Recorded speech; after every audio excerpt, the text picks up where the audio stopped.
राम रतन ठाकुर जी की हवेली में बहुत रौनक थी। हवेली को दुल्हन की तरह सजाया गया था। पूरे गांव को न्योता दिया था।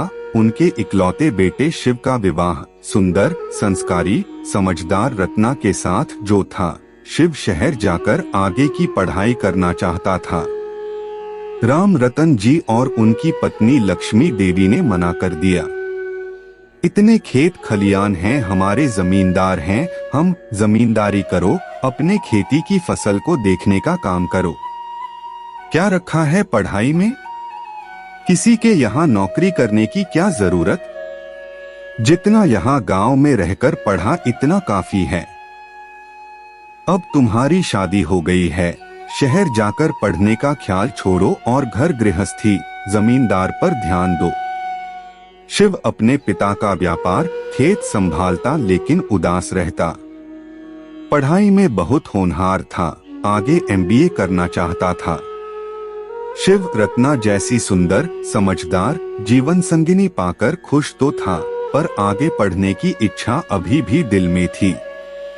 रत्ना शिव के मन की बात अच्छे से समझती थी। शिव की उदासी उससे देखी नहीं जा रही थी।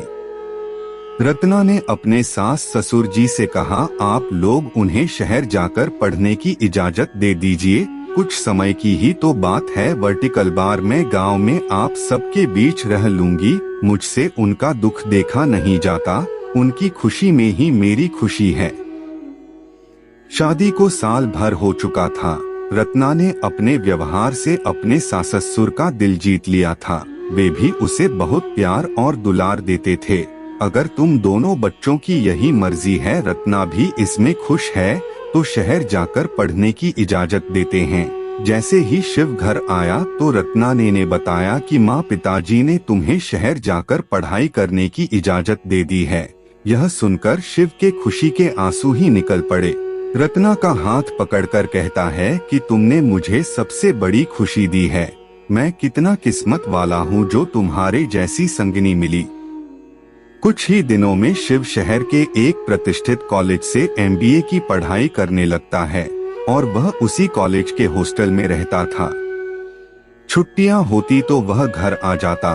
रत्ना शिव की छुट्टियों का इंतजार करती। ऐसे ही 2 साल गुजर गए। रत्ना का त्याग, समर्पण और शिव की मेहनत रंग लाई। शिव ने अच्छे नंबरों से OM.B.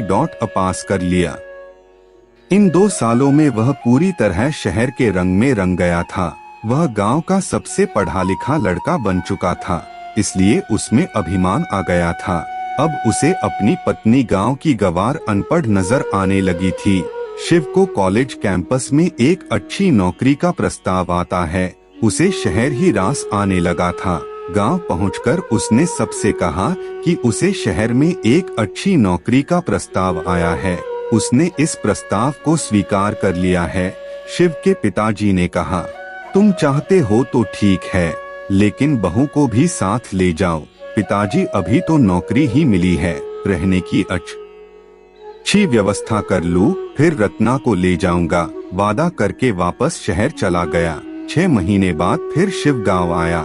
शहर से खूब सारे उपहार तो लाया, पर रत्ना को साथ चलने ना कहता। इस बार शिव की माँ ने कहा, रत्ना तुम भी शिव के साथ शहर जाने के लिए अपना सामान जमा लो।